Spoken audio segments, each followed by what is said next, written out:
Cerita ni pasal kawak. Cerita pasal kawak ni. Kawak ni dia pecah rumah, masuk rumah kita. Dia curi habis barang kemas orang perempuan kita. Kita dah nampaklah kawak ni, tapi dia lari. Dia dah lari.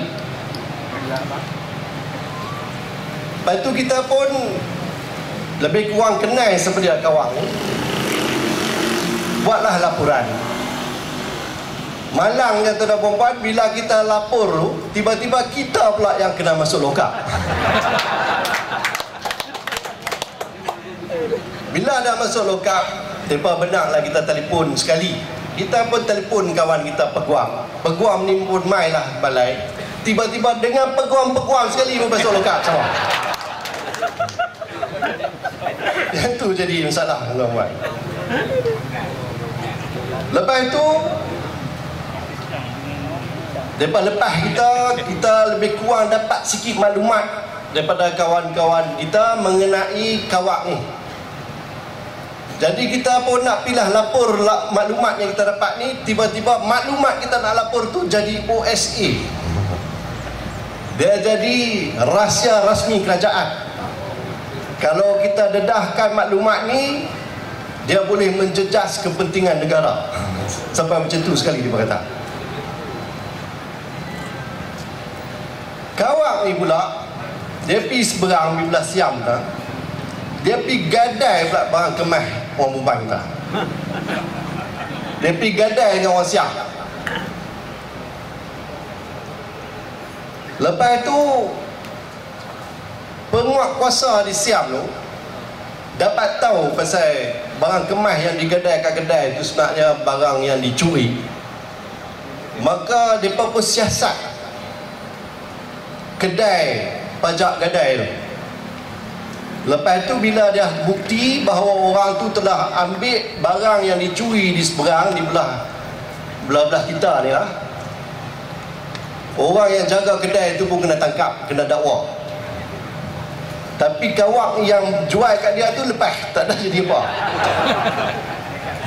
Yang tu masalah tuan-tuan.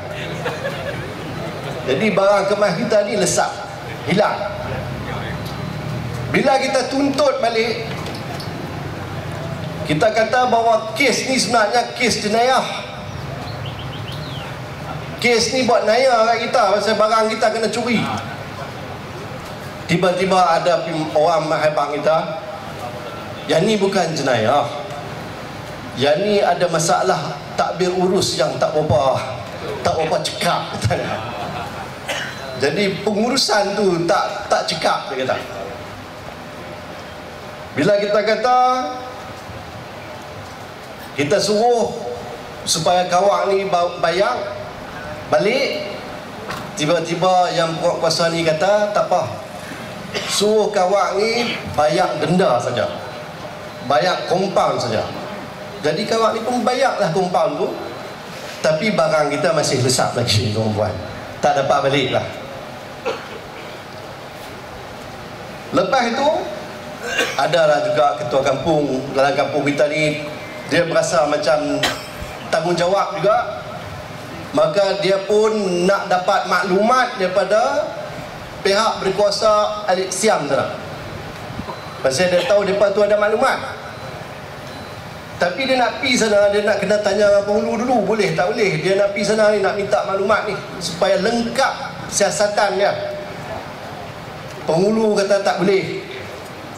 Tak tahulah apa sebab dia. Penghulu kata tak boleh pergi. Jadi dia tak boleh pergi, tak boleh dapat maklumat belah Siam. Penghulu ni pula kata bila dah tak cukup maklumat, maka tak cukup bukti, maka kes ni pun tutup. Tak ada kes. Sekali lagi, barang kita masih lesap, tak dapat balik lah. Pasal kita ni kenal dengan kawak tu, kita pun kena tanya dia. Bukan soal siasat tu tuan-tuan. Tak boleh soal siasat, cuma boleh tanya saja. Kita tanya dia. Dia pula mengaku dia ambil. Dia boleh mengaku dia ambil tuan-tuan. Lepas tu kita tanya dia, pasal apa boleh ambil? Dia kata dia dapat izin daripada bos-bos dia. Kita pun terkejut, maka kita pun jumpalah dengan bos-bos dia. Tanya dekat bos-bos dia, dia kata apa? Dia kata, tak betul, kawak tu tipu. Kami tak pernah bagi arahan kat dia suruh samun, suruh pecah rumah kita, ambil barang kemas orang perempuan kita. Tanya balik dengan kawak tu, pasal apa boleh menipu? Dia kata bukan bos tu, bos atas lagi yang besar sekali. Bos yang atas sekali tu yang suruh, bukan setakat suruh, dia siap tanda tangan arahan untuk mencuri tu, buat kerja tak senonoh tu. Dia tanda tangan tu, tuan perempuan. Kita pun pergilah jumpa dengan bos paling besar tu, tanya, betul ke tanda tangan arahan-arahan ni yang dibuat oleh kawak ni? Dia kata betul. Saya tanda tangan, saya sign, tapi saya tak tahu apa yang saya sign. Saya tak baca. Mereka hulak kat saya sekeping kertas, tulis apa tau, ada ruang untuk saya sign saja lah. Bukan saya tahu apa saya sign. Jadi yang tu alasan yang bos tu bagi. Yang kita ni macam mana? Barang kemas tu hilang, tak boleh buat apa. Masalahnya tuan-tuan dan puan, kita ni pun berhutang untuk beli barang kemas tu. Daripada barang kemas itulah kita boleh berniaga sikit-sikit. Untung daripada perniagaan itulah yang kita duk hantar anak kita pergi mengaji. Lah ni barang kemas pun tak ada, hutang pun tak boleh bayar, nak hantar anak pergi mengaji pun dah tak ada duit belanja. Silap-silap kita mati esok-esok ni, anak kita pula kena tanggung hutang yang kita pinjam hari tu. Yang ni masalah tu, tuan-tuan. Tak cukup dengan masalah tu, ada lagi masalah. Kawak ni pula, daripada untung ataupun duit haram yang dia ambil daripada kita tu, dia curi barang kemas kita, dia jual, dia ada duit tu. Dia ni pun cekap, tuan-tuan. Dia mai balik kat kampung kita, dia cari 2-3 orang, dia bagi dia macam-macam. Bagi dedak lah,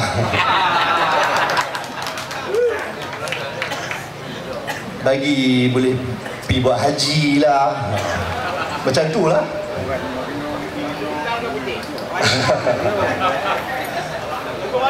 Jadi dia sponsor macam-macam, tuan-tuan dan puan.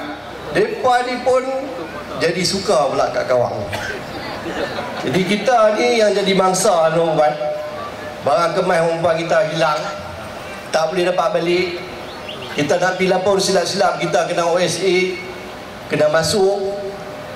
Sampai bila takkan dapat balik? Hutang kita pun tertangguh ataupun tertunggak. Dan saya ingat sampai anak cucu kita nak terpaksa bayar. Itulah sebenarnya apa yang telah dijelaskan oleh Meja Anwar tadi mengenai masalah 1MDB. Kalau kita tidak bersuara, tuan-tuan dan puan, seperti mana yang kita buat pada petang ini, perkara yang sama akan berulang-ulang berlaku terhadap kita.